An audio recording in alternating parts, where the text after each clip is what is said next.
Hi friends, hotel style sambar இன்றைக்கி எப்படி செய்கிறதுன்னு பார்க்கலாம். இது சிம்பிளான மெத்தடு தான், பயங்கர டேஸ்டியாக இருக்கும். கண்டிப்பாக இதை மறக்காமல் செஞ்சு பாருங்கள். ப்ளீஸ் சேனலை சப்ஸ்கிரைப் பண்ணுங்கள், பெல் ஐக்கானையும் மறக்காமல் ப்ரெஸ் பண்ணுங்கள்.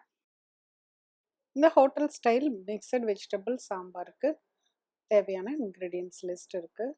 சாம்பார் செய்கிறதுக்கு ஃபஸ்ட்டு நீங்கள் ஒரு கப்பு துவரம்பருப்பை தண்ணியில் ஒரு அரை மணி நேரம் ஊற வச்சுட்டு வாஷ் பண்ணி குக்கரில் போட்டுக்கோங்க. கூட ஒரு 15 வெங்காயம், 4 பச்சை மிளகாய், ஒரு பெரிய தக்காளி, ஒரு முருங்கைக்காய் வெட்டினது, ஹாஃப் கேரட்டு, 3 கத்திரிக்காய். இது கூடயே கொஞ்சம் மஞ்சத்தூள், சாம்பார் தூள் 2 டேபிள் ஸ்பூன். இது எல்லாத்தையும் போட்டு கூடவே உப்பும் சேர்த்திக்கங்க. இப்போ துவரம்பருப்பு நல்லா ஊறி இருக்கு. ஸோ இந்த வெஜிடபிள்ஸ் எல்லாம் மேலே போட்டுட்டு 3 விசில் விட்டுருங்க.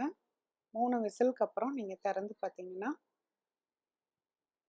பாருங்கள், பருப்பு நல்லா வெந்திருக்கும். பருப்பு பார்த்தீங்கன்னா பாருங்கள், நல்லா சாஃப்டாக மெத்துன்னு வெந்துருச்சு. இப்போ தண்ணி நம்ம கம்மியாக வச்சனால இப்போ நம்ம ஒரு 2 டம்ளர் தண்ணி சேர்த்திட்டு, நல்லா வெஜிடபிள்ஸ் எல்லாமே வெந்துருச்சு. அதனால் இப்போ நல்லா கலக்கி விட்டு கொஞ்சமாக புளி சேர்த்திட்டு கலக்கி கொதிக்க விடுங்க. இப்போ தாளிக்கிறதுக்கு நல்லெண்ணெய் ஒரு டேபிள் ஸ்பூன் போட்டு கடுகு, சீரகம், வெந்தயம் இதை 3ஐயும் போட்டு நல்லா பொரிஞ்சதும் கொஞ்சம் பெருங்காயத்தூளையும் போடுங்க. கூடவே கொஞ்சம் கருவேப்பிலையும் போட்டு நல்லா பொரிய விட்டு இந்த சாம்பார் மேலே கொட்டிடுங்க.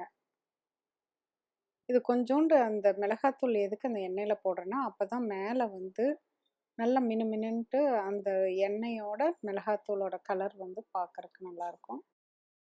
இவ்வளோ ஈஸியான சாம்பார் நீங்களும் செஞ்சு பாருங்கள். மீண்டும் ஒரு புதிய ரெசிபியோடு சீக்கிரம் உங்களை மீட் பண்ணுறேன். தேங்க்யூ.